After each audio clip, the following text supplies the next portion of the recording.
You want to And tell look at us something? Maverick. What a beautiful baby you guys make. What are you going to tell them? Tell them Yes. everything. Tell Lisa. Well, I think our audience should see that if they ever feel that this process is hard, here is hope right here. Look at this beautiful face. Yeah. This could happen, right? Brett just said it might take a little bit longer. There might be some bumps in the road, but look at this beautiful face. It's certainly inspiring.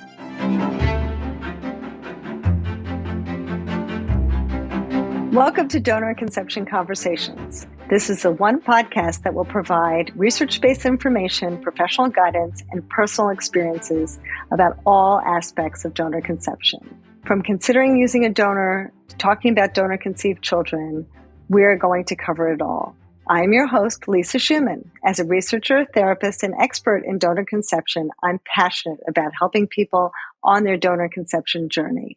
After decades of work in the field, working on site at some of the best fertility clinics, and through my group, the Center for Family Building, I have met with thousands of donors and recipients and have worked with many children through my workshops. Through this podcast, I can share the tools and the truths that I've learned to help you have a better path to parenthood and tackle those tough parenting issues.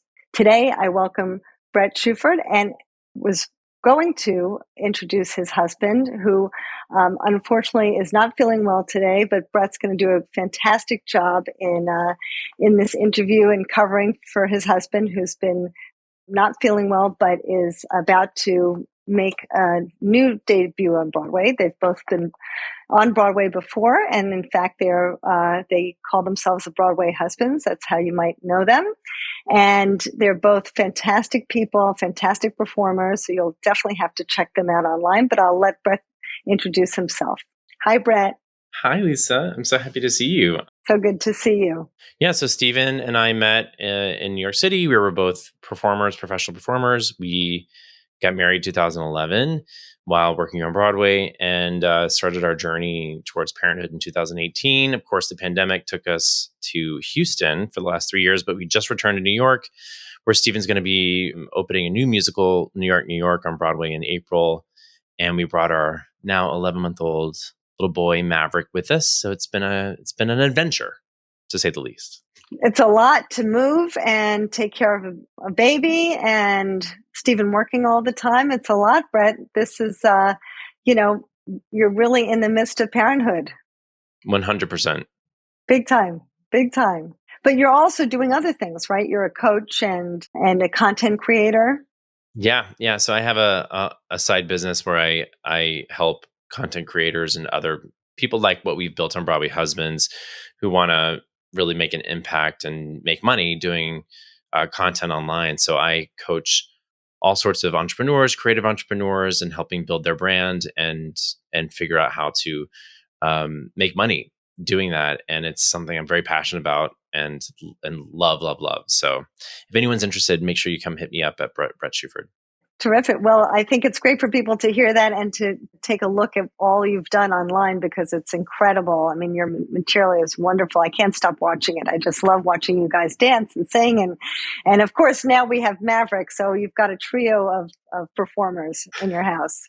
But I think it would be so great for our audience to hear a little bit about your story and how you got to this place. Now, here you are, taking care of a little boy. And, it was a little bit of a struggle along the way, but, you've made it here, which I think is very inspiring for people to hear. Do you feel that there are certain things that you would suggest that people really think about as they approach the surrogacy process and the donor conception process?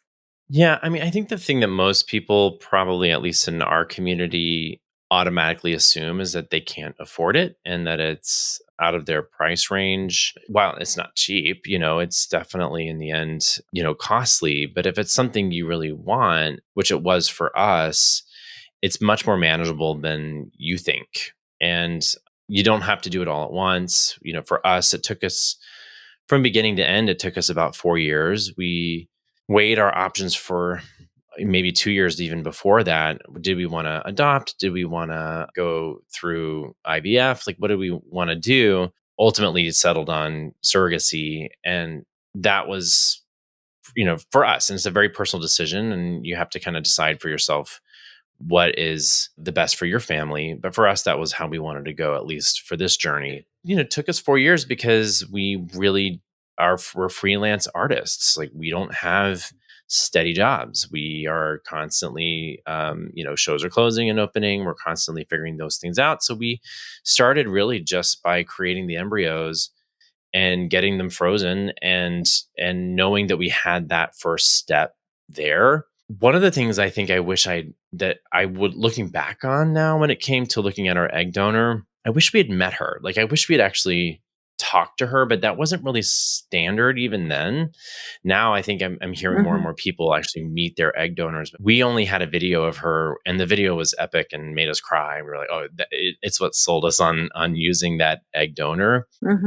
And I'm sure we could probably reach out to the clinic and get in touch if we really wanted to and just see. But and then after, last time I saw you, Lisa, we were at the ASRM Hmm. event Hmm. in California, and I met donor conceived people. And I think, talking to some of them too, I realized how important the egg donor really is, because even though you don't get to experience 9 months of a journey with that specific person, you're with their DNA, for life. And so that's an interesting that was an interesting thing that I hadn't thought of really until Maverick was born. As you think about it now, because I know you're thinking about kind of maybe having a sibling for Maverick at some point, and you already created embryos, so you have the same donor. Do you think that maybe some point in the future, once your family's completed, you might try to go on the donor sibling registry or one of these other ways to connect? I think that I probably would. If we're going to go on a second journey, I think I would probably want to see what we could do to get in touch with her, and just so that we can say we know we've met and we talked, Hmm. if she wants to, if she's open to that. Because one of the things in her video, and this is the thing I think too that I would probably tell people, is she was the first profile we looked at, and we didn't go through any fancy egg donor bank. Like, we literally went through our fertility clinic's bank, and we looked at three profiles. Hers was the first one, and we skipped over it because in her DNA she had Italian blood. And I was Hmm. like, oh, well, neither of us are Italian. So we skipped over it. And we looked at the other two, and I was like, meh. And what I remember is the nurse who had sent us the profile said, go back and look at number one again. And so we did, and we didn't see that there was a video attached. I was like, oh, there's a video. Let's watch the video. And in the video, she said one of the reasons why she wanted to donate her eggs is she was a mother, and she couldn't imagine not being able to have children, and she really wanted to help someone do that. Second, her husband was sort of surrogately adopted by a gay couple, and the gay Oh, couple had always said to her they wish they could have had a child, and so she wanted to help a gay family have a child. The third thing she said was she was a twin, which I'm a twin. The fourth thing she oh, said was she was a dancer, and Steven's a ballet dancer. So we were oh my, like, oh my gosh. that's meant to be. It's It meant was to like, this is be. so serendipitous. Wow. Yeah, I want to meet her so that she can know, like, what she helped build. Oh my gosh, that would probably be incredible for her to see that. That I would imagine Mm. that'd be so gratifying for her. That's fantastic. Wow, Hmm. what a story. Moving forward, you said you are thinking about maybe having another child. I think a lot of couples will, start to think about as they move down this journey that it's not always easy. And I don't know how it was for you to decide, like, and you don't need to talk about it specifically, but how you guys kind of had these conversations about like whose genetics is going to go first, because you have this unfortunately we are not in a place where we can put both of your sperm together and make a baby, and I hope we get there one day, but we're not there. So there's always that tough choice to make. What would you advise people? Well, I mean, it's, again, that's a very personal decision, in that, for us, we wanted to just have the highest likelihood of conception. So we just told the doctor, pick the one that you feel is going to take the best. Great. We asked them not to tell us Mm-hmm. whose it is. For us, it was like we didn't want to feel any bias internally, right? Whether it Yes. was expressed or not. But also, I feel like if we knew genetically who he was and we told our families don't really get it, right? So we want to feel and we want Maverick to feel and for us to just really know he's both of ours. So for us psychologically, we didn't want to know. Maybe we'll figure it out one Yeah. day. It'll probably be obvious one day. Who knows? But for us, the journey to his birth was super important that we didn't know so that we could really just be excited and not feel any bias in any way. Now, some people might feel like, for instance, like Steven's dad is an only child. And one of the big motivations for having a biological child is that his dad, there's no grandchildren. So maybe for you and your family, like it might be super important for you to have that genetic line be passed down. So, that makes total sense. But for us, we didn't want to know. We thought it'd be more fun. Mm-hmm. Mm-hmm. There's not a lot of mystery in this process because everything can be tested and told Mm-hmm. and verified. So as much mystery as we could have, the more fun it would be for us. Yeah. Well, I think that's great. And it's also, I think, so helpful for you in whatever community you go to, whether it's a kid's school or a play group or, wherever, if people ask you, it's so much easier just to say, we don't know. And then nobody will kind of look at Maverick as Steven's baby or Brett's baby, right? There, because people do tend to do that, right? It is something that we find kind of frustrating. We get a little bit on guard about with Yeah. people because everyone wants to know, like, whose is he? That's the question you get a lot. And so we just always answer, he's both of ours. Yeah, it's very, very difficult, right, to kind of navigate that. And people, even, well-meaning people will say that, but it can feel very hurtful, right? Because it leaves the other dad out of the picture, right? Mm-hmm. I've even had to say something to my own parents because they would say things like, oh, Maverick, well, he's a Shuford. He's oh, look at he's doing that. He's a Shuford. And I had to say, when you do that, that feels very disrespectful to my family. And that I know it's not your intention, but can you try not to do that, please? That would really make us feel more accepted. And they heard you? Did they hear me? Who knows? Like my dad laughed at first.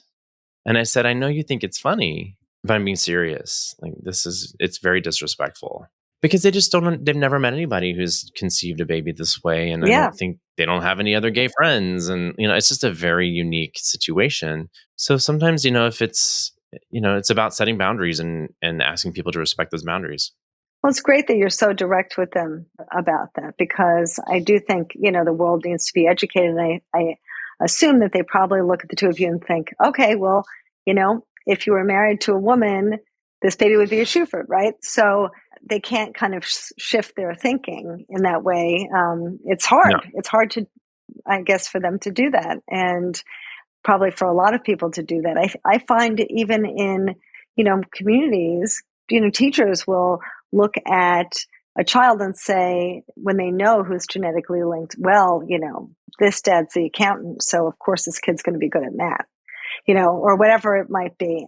It's very hard for people not to have this bias about the child because it also pigeonholes them, right? It puts the child in a situation where people just expect them to be a Shuford or, what have you. So I think it's fantastic that they, people just don't know, really.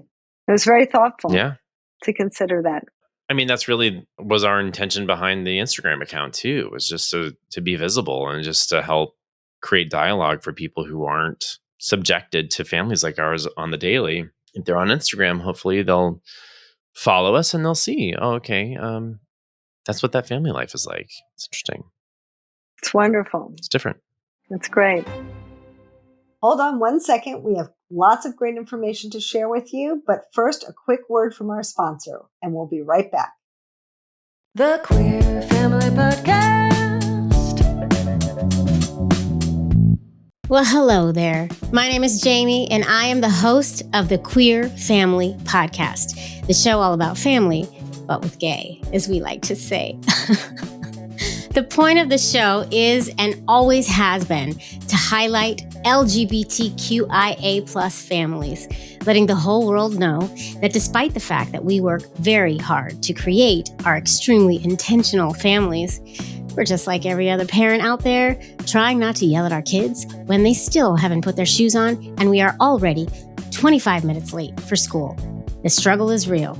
Am I right? I go in depth with weekly LGBTQIA plus folks and some allies on how they built their families and how they show up in a world that wasn't necessarily designed for them.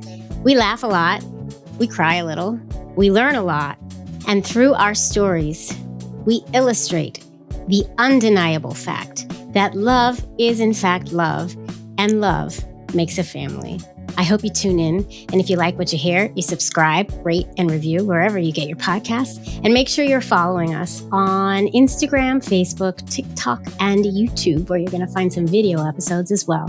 Tune in. Happy listening. I'll see you soon. Love is love on the Queer Family Podcast. Love is love.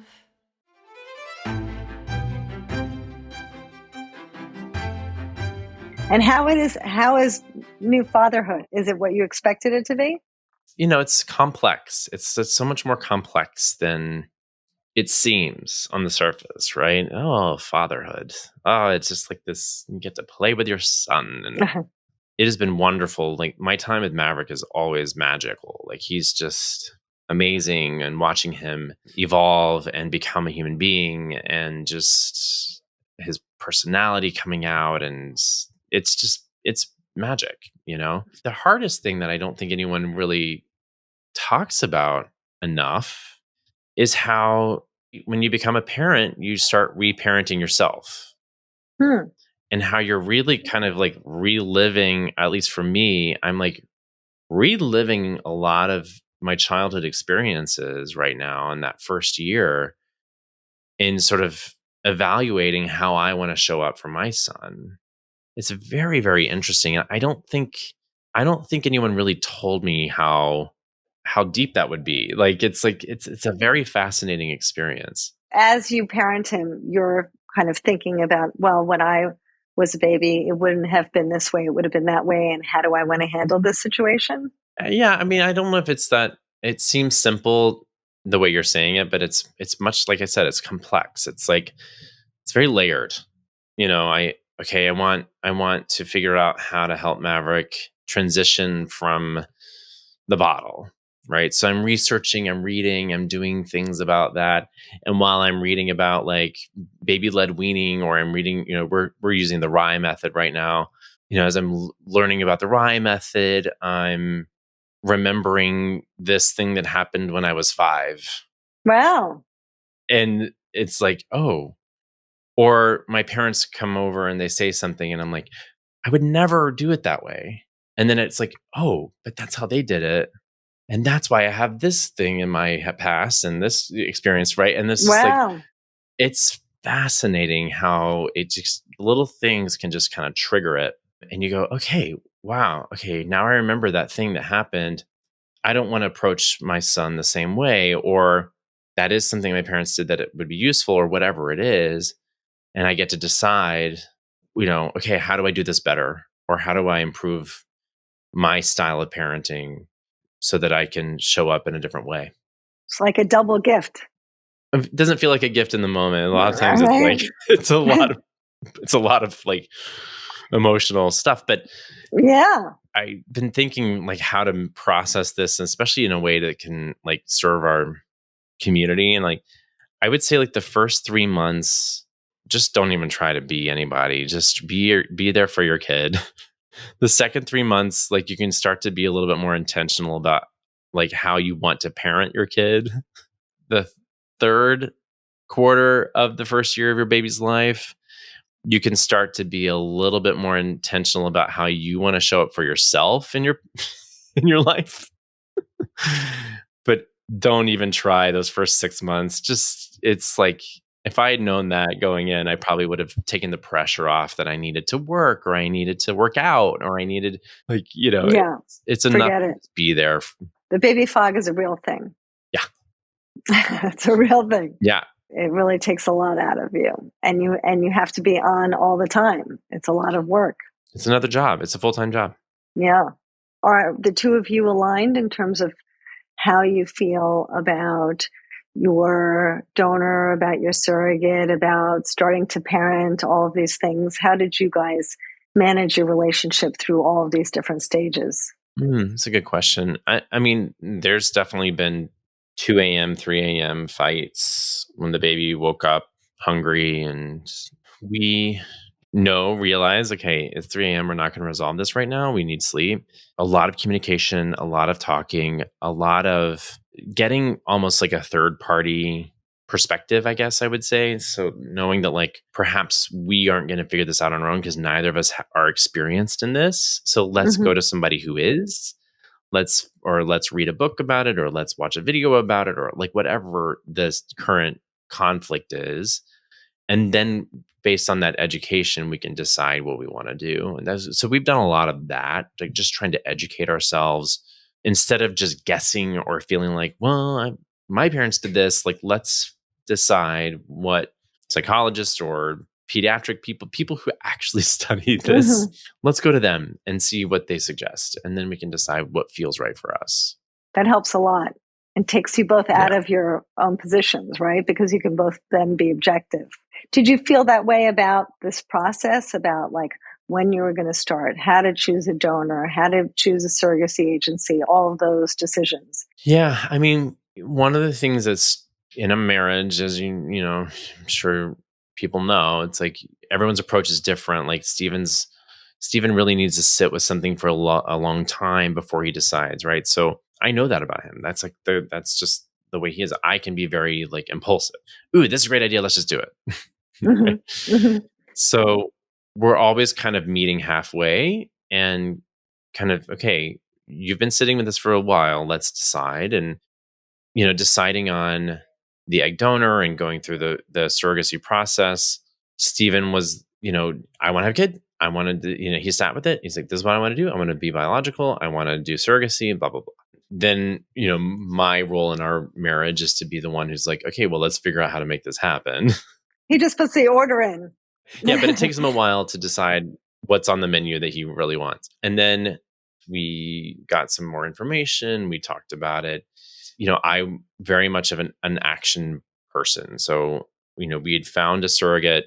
Like I said, we'd made the embryos and froze them. But then we didn't have a surrogate and we weren't going through an agency to save money. So I'd found a gestational carrier through a Facebook group. And then through turn of events, she ended up bailing on us. We got all the legal paperwork done and we were like right at the 11th hour to get the paper signed. And she was like, I don't want to do this. And I think it was a blessing. It was hard because literally a month later, our friend Crystal volunteered. Wow. And she is who carried Maverick for us. And she's a friend. And so, now, I think a lot of times it can feel when things don't work out the way you want, it can feel like, why me? Or, the cards aren't aligned or whatever. But through this process, have learned that like it all happened for a reason. It all was supposed to be exactly the way it happened. So it may be taking longer than you want, but just know the right kid is going to come into your life because I can't imagine having any other kid than Maverick. I mean, he's amazing. Oh, that's so nice. Yeah, and it sounds like everything worked out better anyway. I mean, you end up with a donor that felt like your perfect match. You end up with this surrogate who was a friend, and everything worked out beautifully. It did. Somebody wants to join us. Oh, good. We're finally all together. Hi. Hi, Stephen. Hi, Maverick. how are you? Say hi. Thank you for joining us. Say hi. How are you? So great to see you. It's so good to see you. Congratulations on your show. Thank you so much. You want the microphone? You're welcome. You want to And tell look us at Maverick. What a beautiful baby you guys make. What are you going to tell them? Tell them everything. Tell Lisa. Well, I think our audience should see that if they ever feel that this process is hard, here is hope right here. Look at this beautiful face. Yeah. This could happen, right? it might take, as Brett just said, it might take a little bit longer. There might be some bumps in the road, but look at this beautiful face. It's certainly inspiring. He really wants to play with this microphone.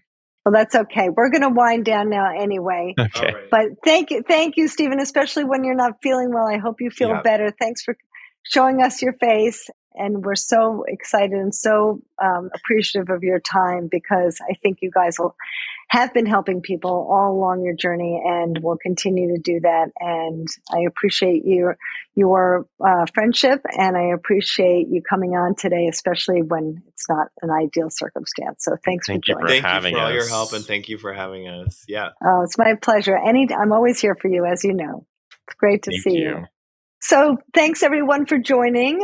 If you would like more information, and Brett, did you have a separate email that you wanted people to reach out to you for coaching or content creation? Yeah, or you can just follow me on my Instagram at Brett Shuford Okay. and shoot me a DM there or email me there. Okay. I'd love it. Okay. Terrific. All right. Well, thanks everyone. And please feel free to reach out to me at familybuilding.net. And Maverick agrees with me. It's a wonderful resource. We have lots of great videos and programs and things for you. And sign up for our mailing list so you won't miss an episode of the podcast. Thanks so much for coming. Thanks, Lisa. Thank you.